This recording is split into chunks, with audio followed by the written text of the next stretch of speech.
Welcome back to my table, folks. So, I've been doing what I've been doing for the last 25 years of my life, watching what our congressmen are talking about to see which way they're going to bend us over this time. So, right now, or the past couple weeks actually, they've been passing already calendared bills to give away our money. So let's just look in on a couple ways they've been giving away our money, wasting it. $100,000 to give tequila to Sunfish and gin and see which one made them more aggressive. Now you'd think that's so crazy. Certainly it was one-off, and that we discovered this kind of waste and we made it better. He talked about this for 15 years. And throughout the 15 years that he talked about, the research money going to crazy research like this, that not a penny should be spent on, increased. In fact, fast forward to last year, we're now like 30 some odd years after William Proxmire was talking about this. Last year, the main organization that's probably the most wasteful scientific accumulation of grants up here is the National Science Foundation. What did this body do? Republicans and Democrats? They voted to double the budget for the National Science Foundation. What else? You hear that, folks? He's even one of them. And he said both parties are doing this. It's never just one person. Anything that happens is done with the approval of both parties, whether they're bickering about it or not. Do. What do they do at the National Science Foundation? Let's see. Nearly $1 million spent studying whether or not Japanese quail, if you give them cocaine, whether or not they're more sexually promiscuous. Your tax dollars. So anytime they're up here bragging about what they're doing, it's worth borrowing the money, you remind them what they're spending it on. Nearly $1 million to study Japanese quail to see if they're more sexually promiscuous when they take cocaine. Another one, this one was ostensibly for autism. But when they got to the autism, then they subgranted it and sent it here and there, and you never know where it's wound up. $750,000, and it went to some, let's just call them eggheads, that's the nicest word I can think of, to study what did Armstrong say, what did Neil Armstrong say when he landed on the moon? Was it one small step for man, or was it one small step for a man? $750,000 was spent studying what he actually said. They listened to the crackly old audio from the black and white tapes from the moon landing, and in the end, $750,000 later, they couldn't decide. Was it? Can we have our money back? How come nobody asked that question? How about that? Could that fix stuff? I don't know. We know Democrats and Republicans aren't going to ask that question. I almost would write the legislation that would demand it. And if folks like Rand Paul didn't sign on, then we know where he stands. And then all this is just lip service. I just want to make them accountable for what they say, folks. And I think I would be actually really good at that. One step for man, one step for a man. This is the craziness that goes on. And yet it goes on and on and on. But here's what I would tell you is even when it's something justified. So let's say I have family members who have Alzheimer's. My mother-in-law died not too long ago with it. So I have a great deal of sympathy for the disease. And I think we're a big, rich country and a government. We could spend some money on Alzheimer's disease. But at the same time, we can't bankrupt our country. So if let's say we spend $100 million last year on Alzheimer's disease, am I a cruel person for saying we don't have enough money, we should spend $95 million this year? That never happens. Nothing ever gets smaller around here. Everything gets bigger. Everybody that wants something gets it. Put it on Uncle Sam's tab. And we have a 34 going on $35 trillion debt. Just to let you know, I'm pretty sure the other countries are definitely kind of wanting their money back. The biggest payment now in our budget within about a year is going to be the interest on that. Here's a couple China of the has a new lot. earmarks that are in this bill. $2 million for the construction of a kelp and shellfish nursery in Maine. Now you might say, well, kelp, might taste really good, and I like to eat kelp. Good. There's already a $15 billion private market for kelp. There are companies, including in Maine, that are growing kelp for farm. I say wonderful. That's what we used to call the free market. And if growing kelp actually worked and people wanted it, then they would buy more, so you grow. You don't need my money to grow some fish. I don't eat anyway. Full. I'm not so sure giving it to the government or to government universities is going to help these businesses or compete with them, but I don't think it's the job of the federal government to be involved in these parochial concerns. I agree. Another. So what do you do about that? You write basic legislation, have it standalone vote, and hold everybody else around you accountable for just these pork bills, is what you call them. Earmark that we discovered in this bill is $1.5 million to encourage video gaming in New York. Now, I've got nothing against people who play video games. Sure. Neither do I. But $1.5 million to encourage people? I've seen kids. I don't think they need any encouragement. In fact, we might be better off spending $1.5 million to discourage kids from playing video games. But I see no reason when we're down and in the hole this year, $1.5 trillion, that we would do this. And this is an add-on. So these add-ons are earmarked. They're in the name of probably the senators from New York. They have decided that they want this video gaming thing in there, and maybe they know somebody in that industry. I don't know. Maybe a friend of theirs.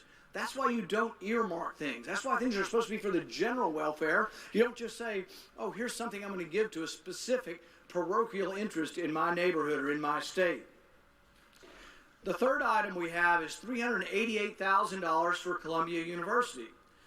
And I'm sure if the people who put this earmark in would be saying, well, I just love education and I'm just for education. Well, so am I. I'm a product of public school education, private school education, lots of education. I'm all for it. But you know what? Columbia University has a $13.6 billion endowment. They make $388,000 in 20 days of interest. You think maybe they could spend their own money? If you want to take a summer program to get into Columbia, which I think this money may be related to, it costs $12,500 for a 3-week course at Columbia. We are talking about extraordinarily wealthy people paying this and going to this school, but there's no reason for the taxpayers to be giving a rich university that has $13 billion any money. The next earmark we found was $249,000 for the Baltimore Symphony. People say, well, gosh, I love the symphony and I love music. So do I. But the thing is the way government's supposed to work is if you think that there's a general need for symphony money, you would pass a general symphony bill and we'd give money to all the symphonies and we'd make them part of government. One, we don't have the money to do that. Instead, we do something even worse. We shouldn't be in the symphony business in the federal government. We don't have any money. It's not part of the general welfare. But what happens here is the people on the Appropriations Committee that have seniority, that means you've been here, 50 to 100, between 50 and 100 years most of the time. That's an exaggeration. Let's just say 50 years. So they've been here 50 years, they rise to the top, and by golly, they get money for their symphony in their city. But that's not the way government's supposed to work. And there might even be less complaints if we had a surplus, but this is in the midst of borrowing it. So the $250,000 that we're going to send to the Baltimore Symphony is going to be borrowed from China. Everybody is all...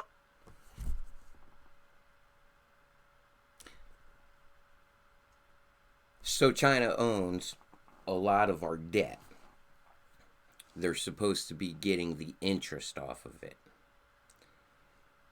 So they did that to help us through the 2008 housing crash. So they bought a whole bunch of houses.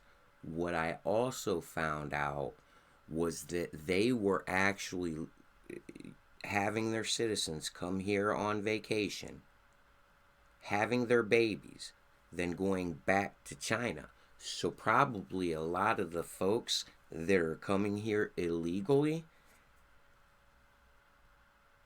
might have been native born. And now they got houses. Why you think we are going through a housing crisis right now?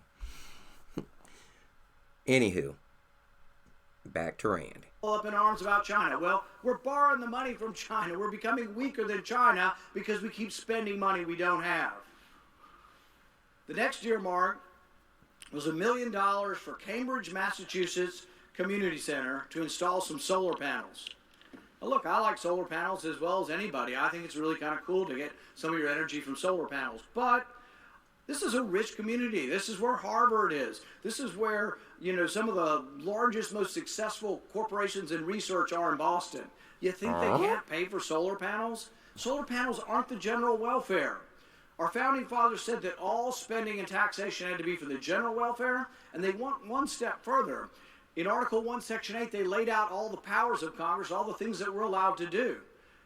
And not listed in those was to buy solar panels for one town. You'd think that all the wealth of MIT and Harvard, all that wealth that's attracted to Cambridge, they'd be able to buy their own solar panels.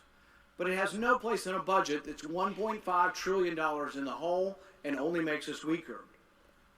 The next earmark is $1 million for Martha's Vineyard Hospital, one of the richest zip codes in the United States.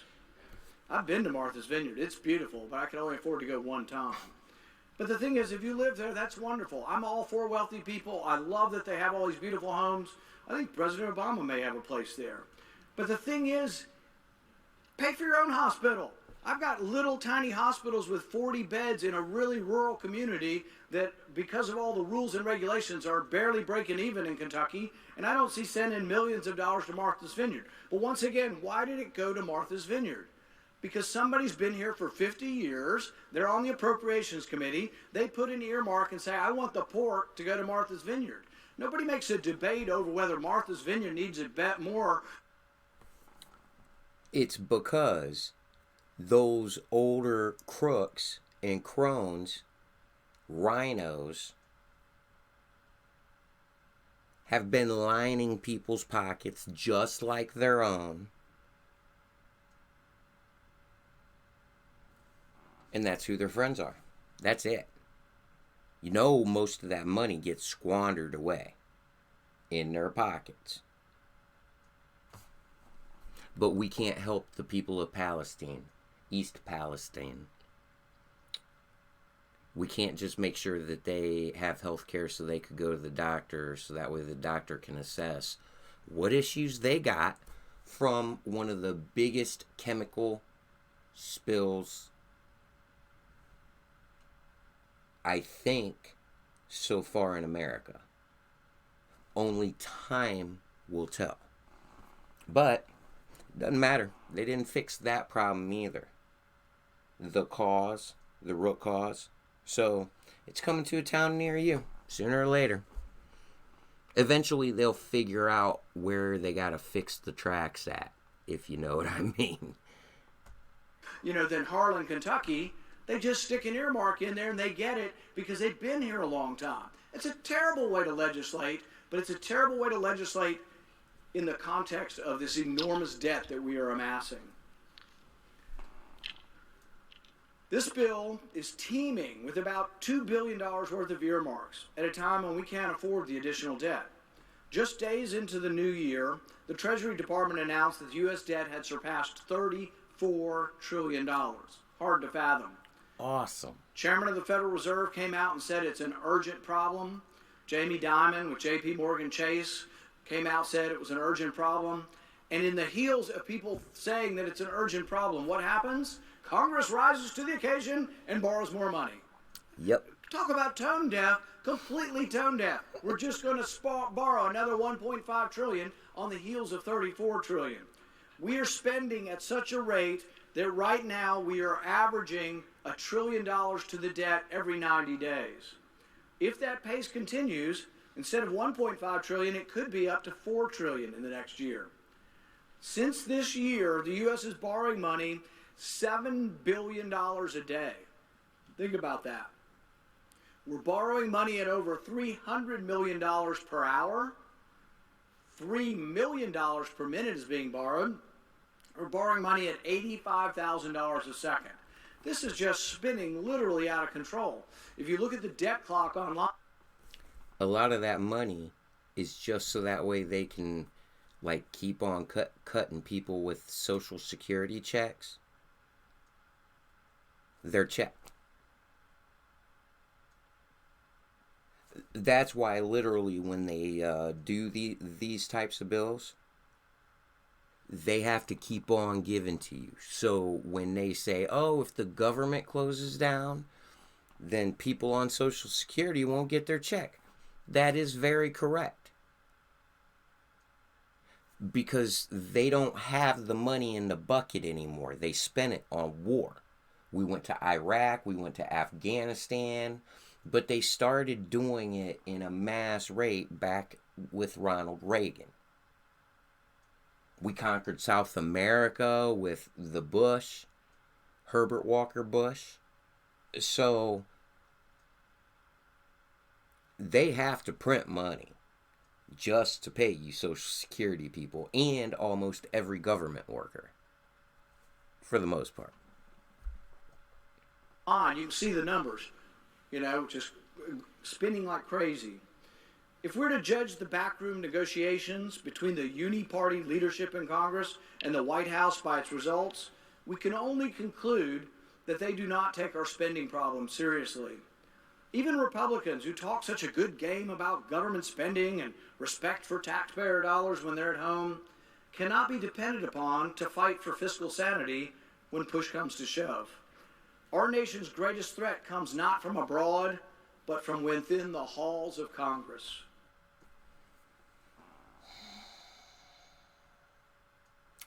You know that.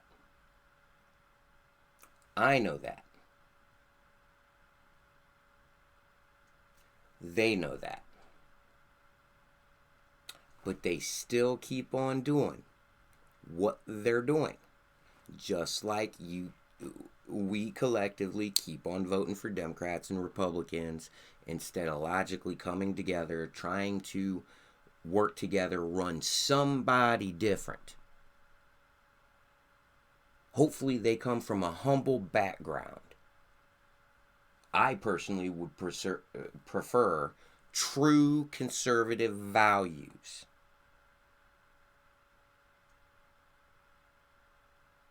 But teach their own. You guys get the gist. They're giving our money away again to people who don't deserve it and even need it. If you've seen that. So, good luck to all. To each their own. Hope you got something from this. If you're not learning about it, it's really hard for me to feel sorry for you when they come after you. Sponsored and paid for by Nathan Russell, fighting for an independent Ohio.